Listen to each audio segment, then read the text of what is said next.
Simon Lee, welcome to Kibbe on Liberty. My pleasure. How long have you been in the United States with your families in the studio right here? How long have you been in the States this time? I've been back for like a month.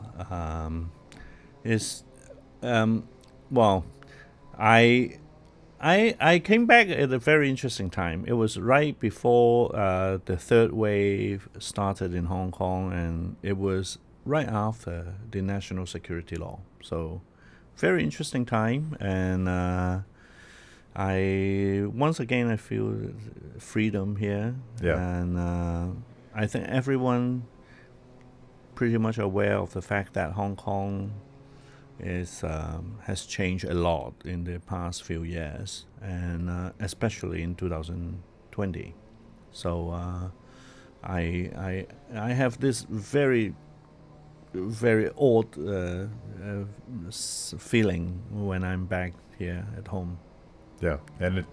And was the passage of the so-called national security law, did that seem like a good time to maybe get out for a bit and just to see what's going to happen next? Or Yeah, I stopped writing the day before the law is enacted, and I stopped writing not only because I'm afraid of anything, but there was one day I was looking at the computer, and I spent the whole afternoon just staring at a blank Word document with just one line. yeah.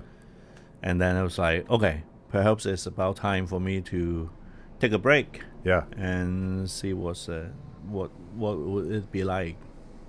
So we met through the Atlas Network, which is I think they have about 500 different organizations and a vast number of free market classical liberal associates all over the world. And you have been a free market advocate activist in Hong Kong forever, right? You were born in Hong Kong, right? I'm born and raised there. I started in the activism, so to speak, in 2004. So it's been 16 years. And that was really the beginning of the what we now see as the student protests in Hong Kong. Yes, you're right. A lot of people started to have this reckoning about the Hong Kong's future. I think back in 2003 when we had the first national security law discussion back then. It was a surprise. It was a surprise not only to most Hong Kong people, even to the people in the government, in the administration.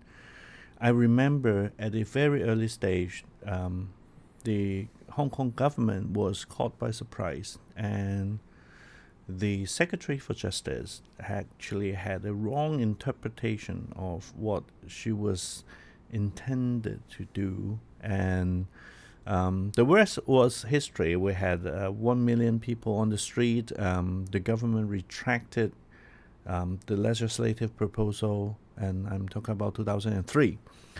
And after 17 years, the Beijing government finally decided that they would bypass the Hong Kong legislative process and just enacted the law through a process in Beijing, which is to most Hong Kong people that means the end of one country, two system as we have known. So let's remind people of the history of the one country, two systems, and you have to go back to at least 1997.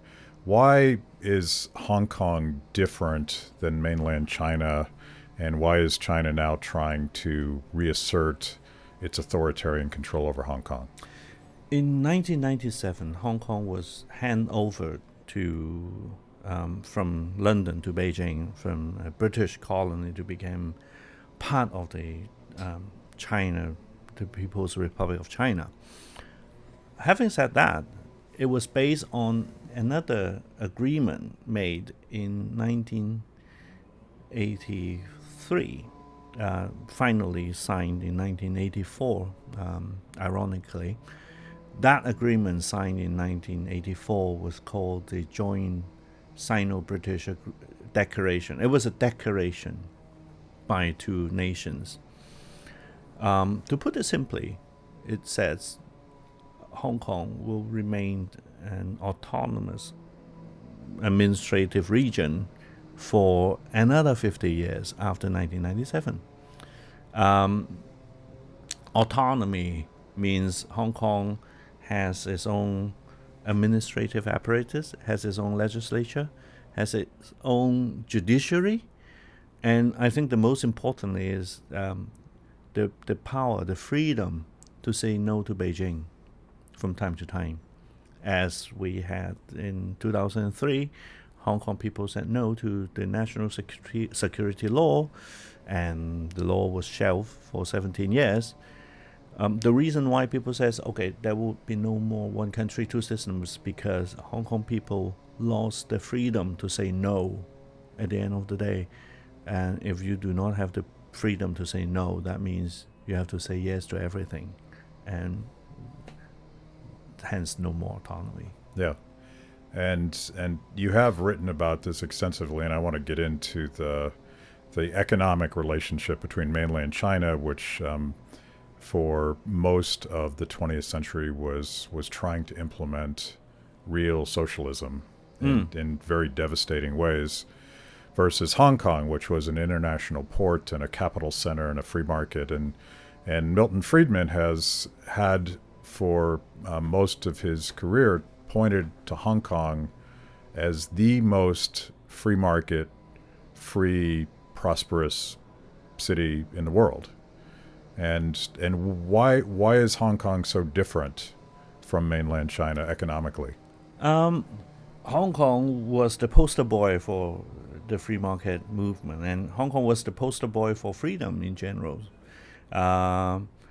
You can hold a beer and walk in the street and drink a beer, and is to the surprise of many people, that's freedom. By the way, that would be my 100% standard for measure of freedom. Yes, and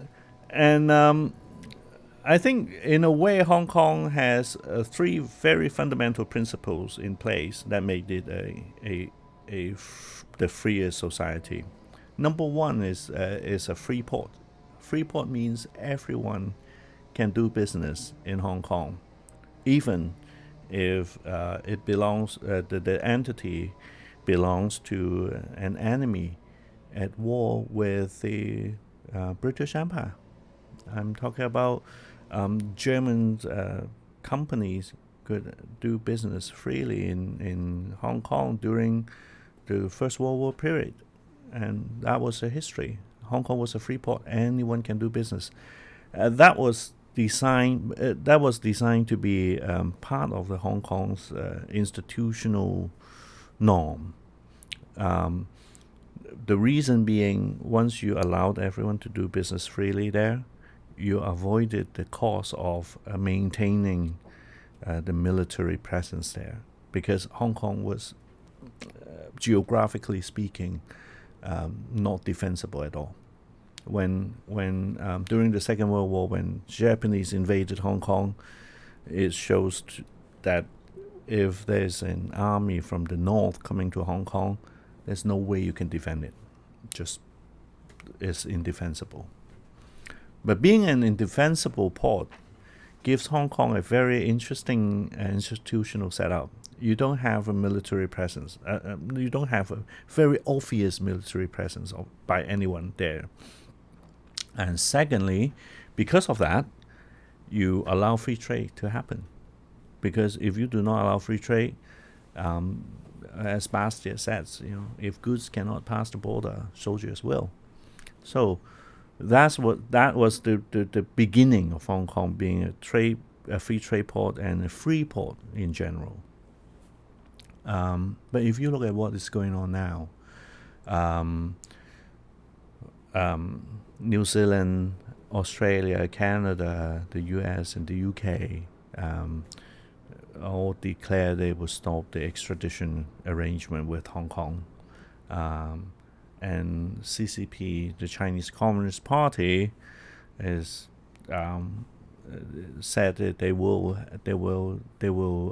have appropriate actions taken against all these foreign powers. So Hong Kong's become not a free port anymore. Hong Kong is to be a free port. You have to be open. You have to treat everyone equals. You have to have a just and fair institution in place, and that was by design for Hong Kong as a trade port. So if you have a British company and a German company having a trade dispute or contract dispute, the court will have a fair judgment against them instead of like favoring one party over the other. So that was by design.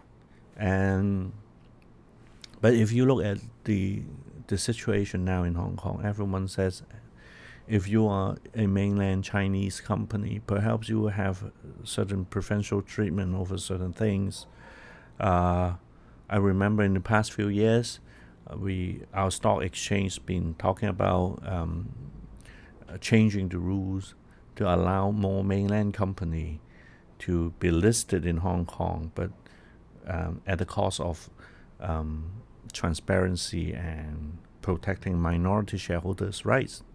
So all these changes tells us that Hong Kong is no longer the international financial center we once was in 1997.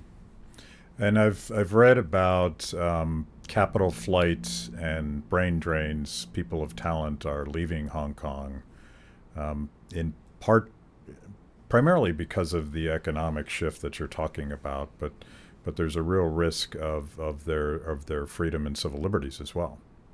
To be honest, and since 2019, a lot of people raised many questions publicly, semi-publicly, privately, and we've seen Cathay Pacific, which is an airline supposed to be a private enterprise, censoring their own staff's speech, and they fired their ground crew, their cabin crew for making a statement on Facebook. That's not very normal in Hong Kong. Yes, you should be accountable and responsible for what you said, either privately or publicly. But if it is against a certain situation, social situation, and you voice only your opinion, that does not constitute a professional misconduct per se. But Cathay Pacific fired the staff based on that. They say, okay, if you're a cabin crew, if you run a flight, if you have a chance to go to China, and if you made a statement like that, you create trouble for the company. Therefore, we cannot let you stay. Those are just one tip of the iceberg, and there are other companies, banks, conglomerates having the same kind of self-censorship against their own staff. And quite recently, schools are firing teachers for being outspoken on social matters. So this is the first step. I think a lot of Hong Kong people think that yes, if I remain silent, what would be the next that come to me? And the next would be, you have to openly, vocally support the government. You have to be seen as being supportive to the national initiatives. You have to be loyal, and not only be loyal, but you have to be seen as being loyal. That goes really beyond the tolerance of what many Hong Kong people can accept. And I think that was the reason why a lot of people are thinking about moving, especially the younger ones. Interestingly, I talked to a few retirees, and they say, I don't have a job. I don't have to be so concerned about it. So I will continue to do what I can to support Hong Kong's freedom and fight for democracy. I know a few retirees are picking up writing and stuff like that because they think they have nothing to lose. So I think a lot of people that watch this show and are familiar with the stuff that we do at Free the People know a lot about Mao's Great Leap Forward and the economic disaster and humanitarian disaster that resulted from that, and then the Cultural Revolution, which was just a radical form of censorship and forcing people to fall in line with government propaganda. Fast forward to President Xi and the modern Communist Party. Are they unusually censorious, or are they just feeling emboldened in Hong Kong because America and Europe and most of the free world is distracted by COVID-19? If we want to understand the logic of the Chinese Communist Party, we have to understand one very essential fact. That is, to the Chinese Communist Party, everything is power.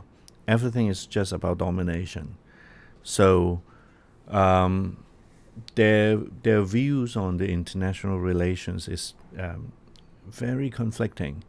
On the one hand, they see the U.S. being the number one, the strongest superpower in the world stage.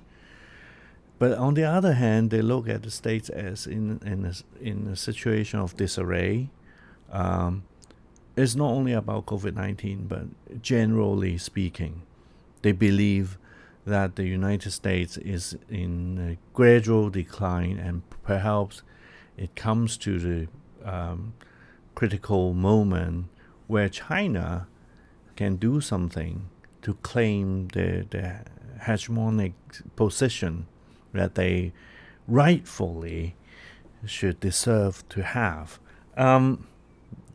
So, in the past few years, especially after 2015, as I observe, the Chinese Communist Party has been more assertive on a lot of things. On the South China Ocean, in its relationship with Hong Kong, and even in its relationship with other foreign nations. On the one hand, it becomes more assertive on a few agendas, on technology front, on trade, on situation especially related to Hong Kong. In the past, Hong Kong was supposed to be the outlet for China to reach to the outside world, and vice versa. And one country, two system, from a very Hong Kong perspective, it seems to be a protection of Hong Kong's autonomy. But at the same time, it is a protection of China's very delicate balance between being a socialist nation, but at the same time that can enjoy the prosperity given all these industrializations and massive export-led economic growth. One country, two system protected China from being totally converted into a free market, hence a liberal society.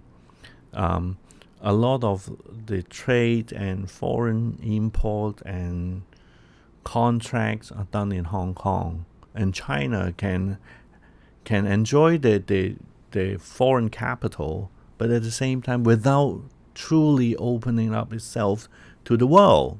Yeah. Hong Kong served that particular purpose.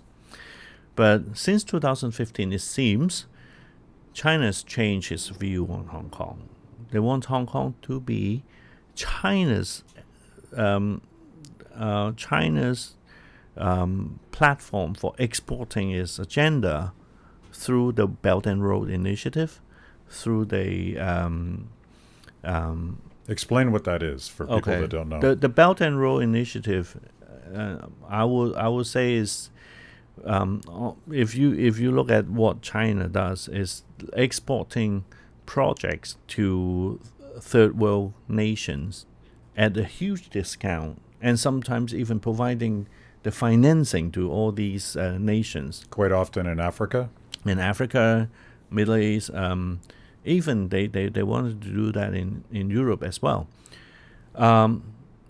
You may think, okay, so what's wrong? At the very beginning, even we think that, okay, it is just because China has an excess capacity that they don't have anywhere to spend. So they try to export these infrastructural projects to a third world country and provide the loans. But after a while, it seems to me that it was a I would say it's a scheme to attract to these third world country to be indebted to Chinese, so that someday they have to pay it back to China using renminbi. So they want to export the renminbi debt through all these infrastructural projects. So you see, in the last 3-4 years, a lot of countries has been canceling all these projects, beginning from Malaysia and even some African countries. And usually those were after an election. A new government come to the scene, and then they say, okay, we are no longer going forward with these projects. They do so diplomatically, politely, saying, no, we cannot afford these things. But my suspicion is, when you go to a developing country and you say, hey, I have a project, do you want to take it? Do you do so in a proper open auction with all the procedural fairness, that kind of thing? No, you don't. You bribe people in power to cooperate with you. So it's corruption. And when you have other people coming into the position of powers, they don't have the benefit of all those predecessors who enjoyed, and they say, okay, we are canceling these projects. So, but the problem is, as we have seen during the colonial period, hundreds of years ago, you have an imperialist going to a less developed place.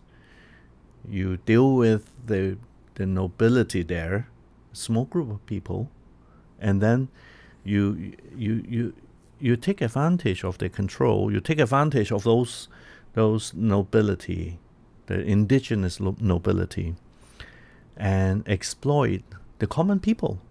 So, as the COVID-19 broke this year, the first group of nations that being really pissed off were not the Western European or Americans, the Africans. You see the anti-China sentiment actually was the highest in a lot of African countries. The first that came out and say, hey, the COVID outbreak is racist, is the African community in Guangzhou. They said we are being discriminated because of our race. So I don't know. It seems to me that since 2015, 5 years ago, Chinese Communist Party changed its direction and wants to, instead of using Hong Kong as a place for attracting foreign capitals, they want Hong Kong to become the platform for advancing the agenda of Belt and Road. And now this is collapsing, and this is an agenda not going anywhere as well. The word you use is kind of interesting because I struggle to explain to people what China is. The official ideology, it's the Communist Party, but it's not the kind of socialism that Mao tried to implement. It's authoritarian. And you use the word imperialist, and I think that's an interesting way to think about it. It's very nationalist. It's very imperialist, and it seems very naive of the economic rules that allow for prosperity. And you believe that China cannot continue to be economically successful if they destroy Hong Kong in the process. One of the problems with China's economy was the overreach of the Communist Party in different fronts. They try to advance the Belt and Road Initiative, but as we can see in the past few months, it's all about canceling the debts. Rather than having all these nations paying back China with renminbi, they just cancel the debt. Because there's no way you can enforce the contracts. There's no way you can ask them to pay you. They would just default on the debt. And what could you do? Nothing.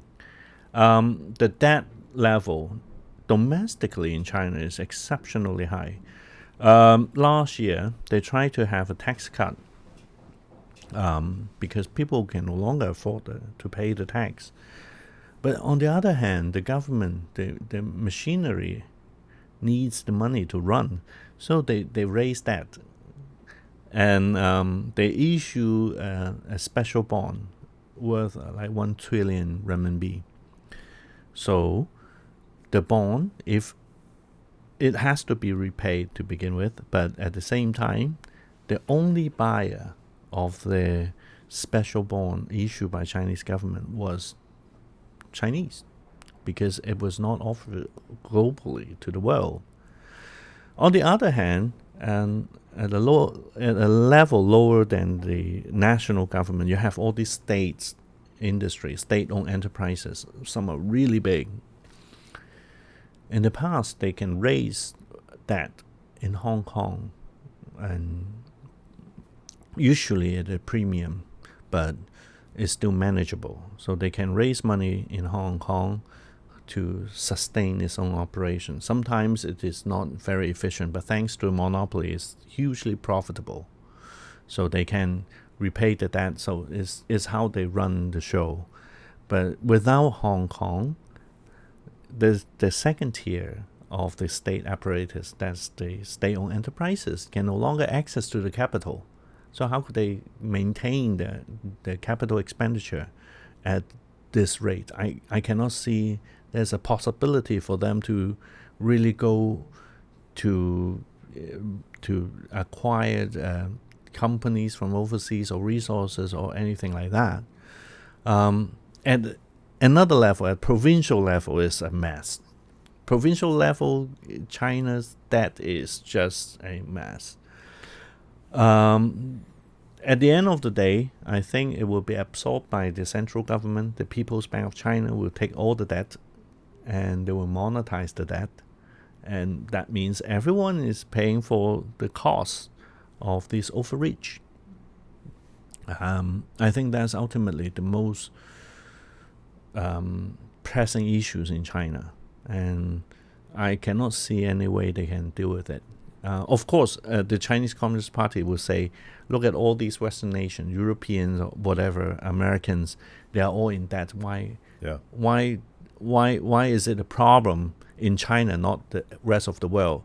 Then I would say, if the federal government in the United States is broke, yes, your Social Security, your Medicare, your Medicaid would be underwater. But you still have a free enterprise running the show. You have different pillars in the social institution that does not really depend on the federal government. The state government is independent. Even the county government, they have their own finances.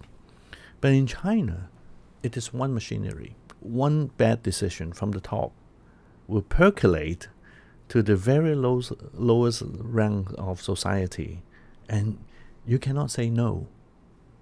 You cannot say no to the top central government in Beijing.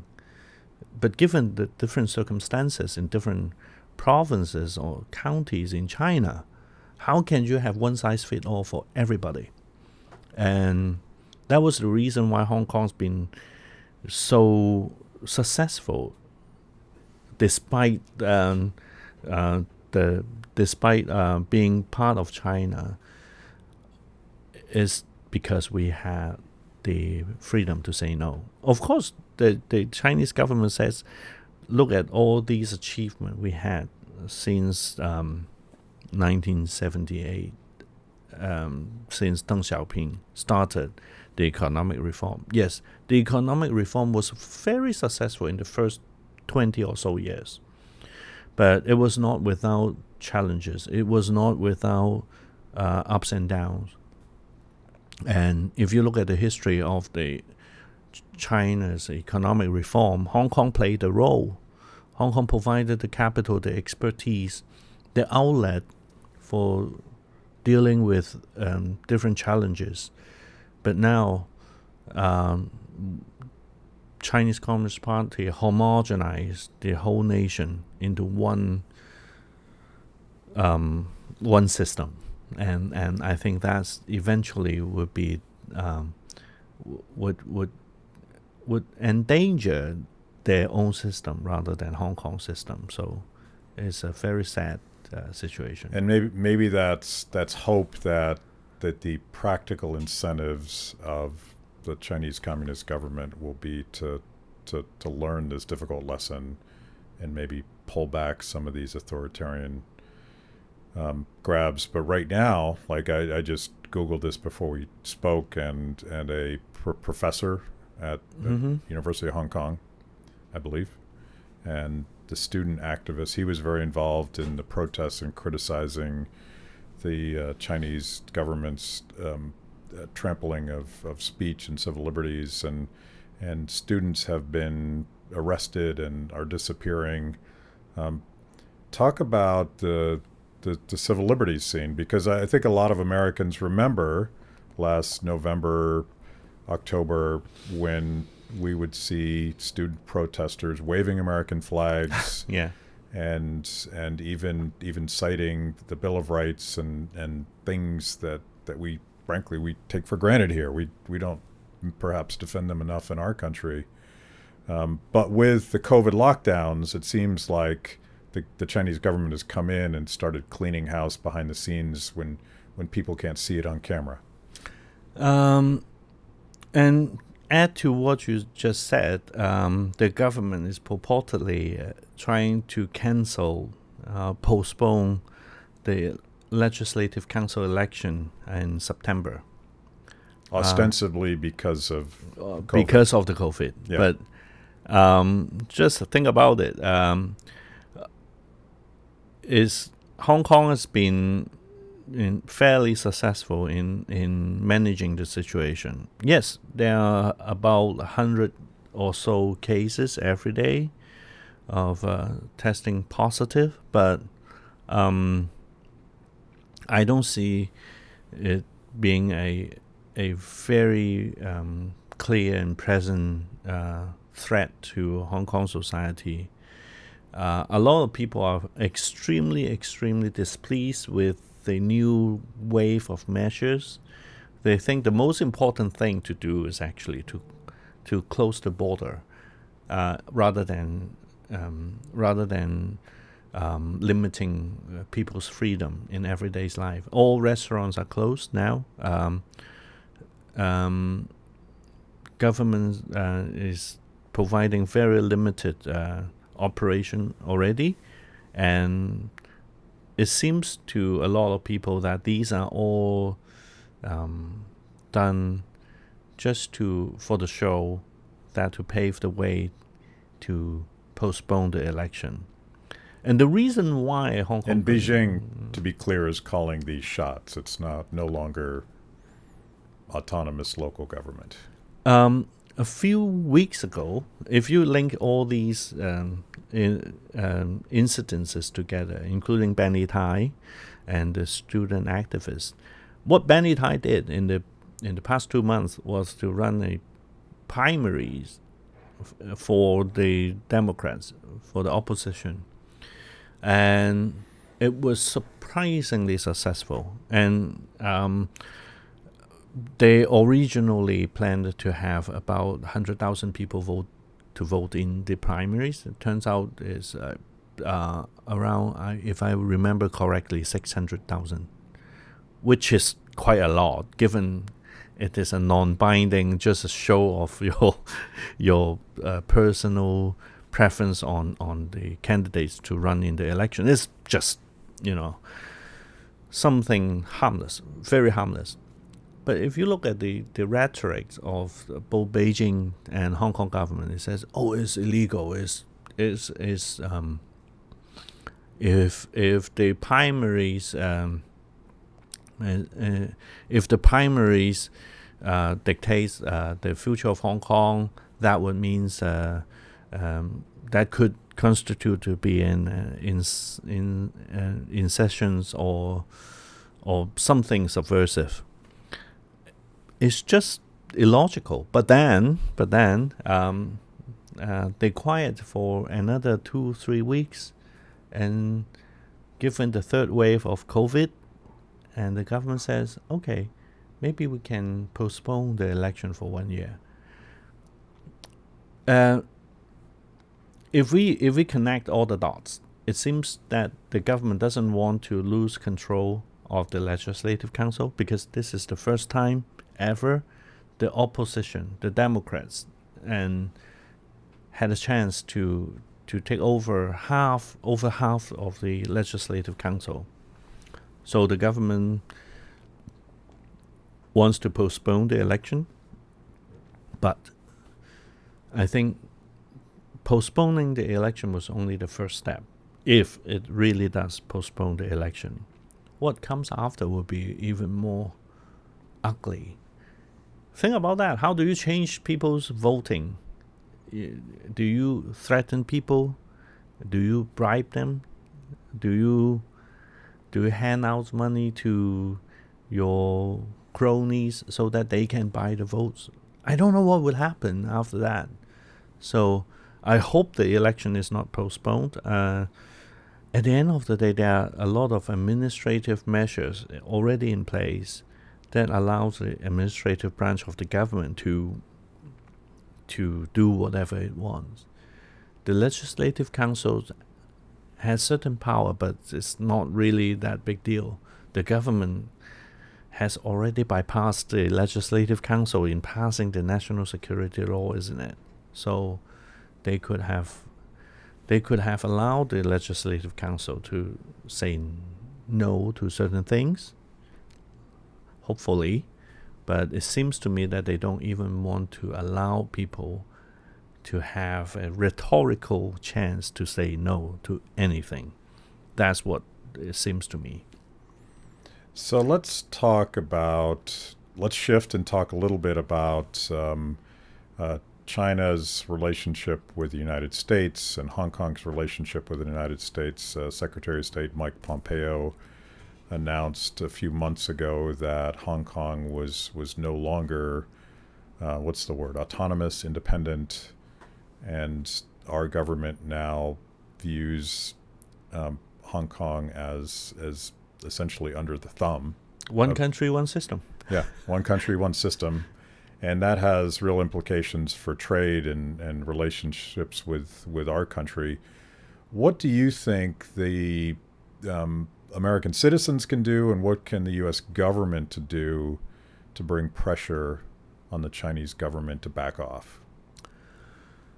Interestingly, if you ask me, I think the Chinese government, they believe that if there is a pressure from the outside, that means they're doing the right thing. So they don't follow the logic normally we do. But it seems to me that there are more fractures inside China than it seems. And I am a pessimist. I don't think any outside pressure can really change a lot. But at the least, I think all nations, Americans, Australians, Canadians, Europeans, they have to be very aware of the fact that Chinese Communist Party is trying to influence other nations as well. It is not a normal kind of interaction. They are trying to assert their own values. They are trying to assert that a kind of institutions that is quite different from the liberal democracy as we have known it. In the past 30 or so years, probably we believe that, okay, you can have your own way of doing things and we can have ours, and somewhere in between we need to find a zone where we can negotiate, we can deal with each other. So that was the international relations ever since Nixon's. But then it seems it comes to the point that that line, that buffer zone needs to be redrawn, and it is still in the process of negotiation where to draw the line, where the powers of projection should stop. China made it very clear. Anything that happens within the soil of China belongs to China, and Hong Kong being part of China, of course, should be decided by the Chinese Communist Party.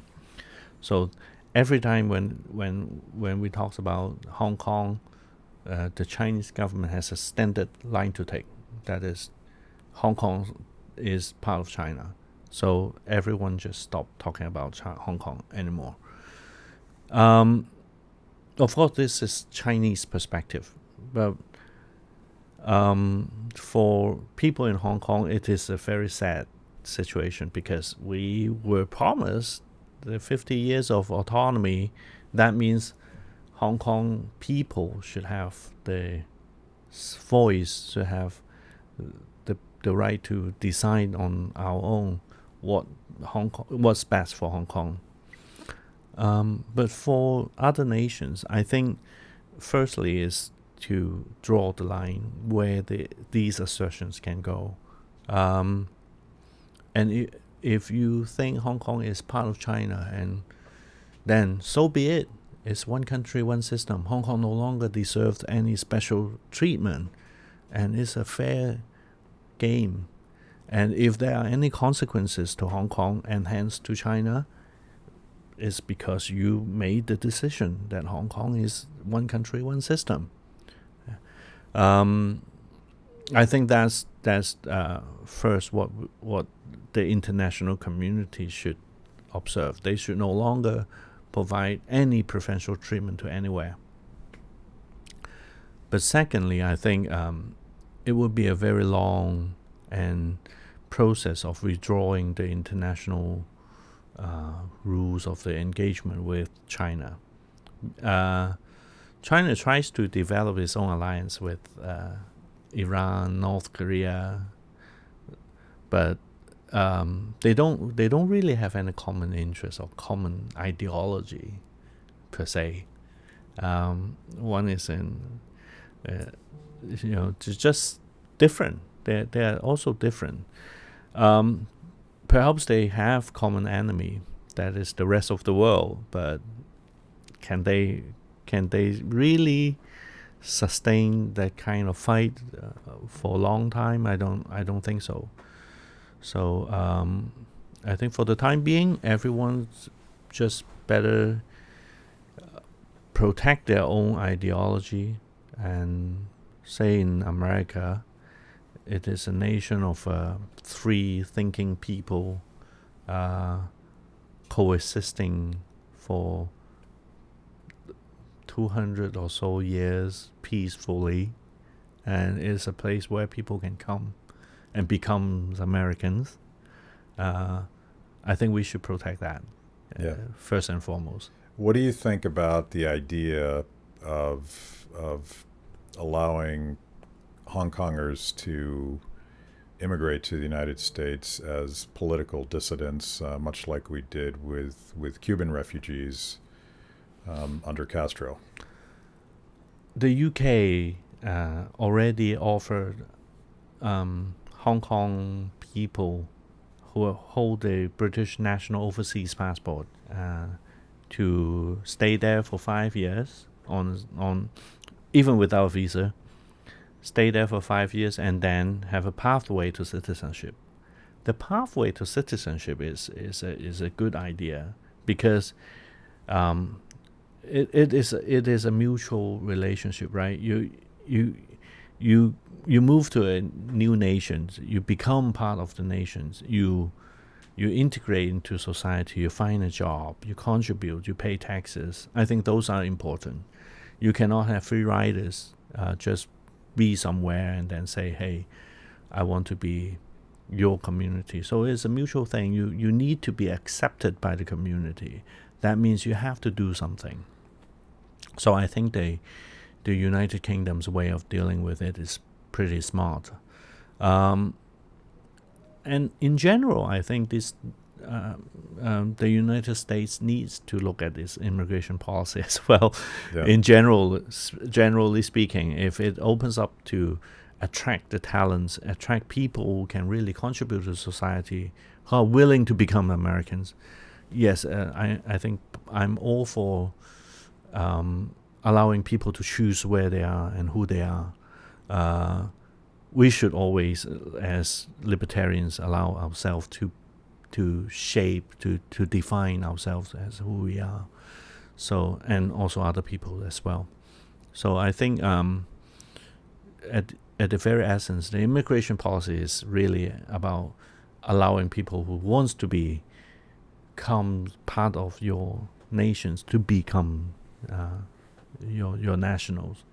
You know, one of the some conservatives and some liberals that are skeptical of more open and liberal immigration argue that immigrants don't share American values. I think if you look at the street protests in Hong Kong, where the students there are probably more literate on our Bill of Rights and our Declaration of Independence than a lot of Americans are, it strikes me that the question of do we have shared values of individual responsibility and following the rules and respecting the need to work, you guys got it figured out perhaps better than we do. I want to end with this. One of my favorite memes during the NBA protests in the United States, when a lot of Americans were actually being kicked out of games for expressing support for Hong Kong. One of my favorite memes on Facebook and Twitter was, be the America Hong Kong thinks you are. Meaning that we could do a better job of living up to our own ideals, and young people putting their lives at risk in Hong Kong, we're proving how precious freedom and civil liberties and speech, how precious just being allowed to vote and control your own future actually are.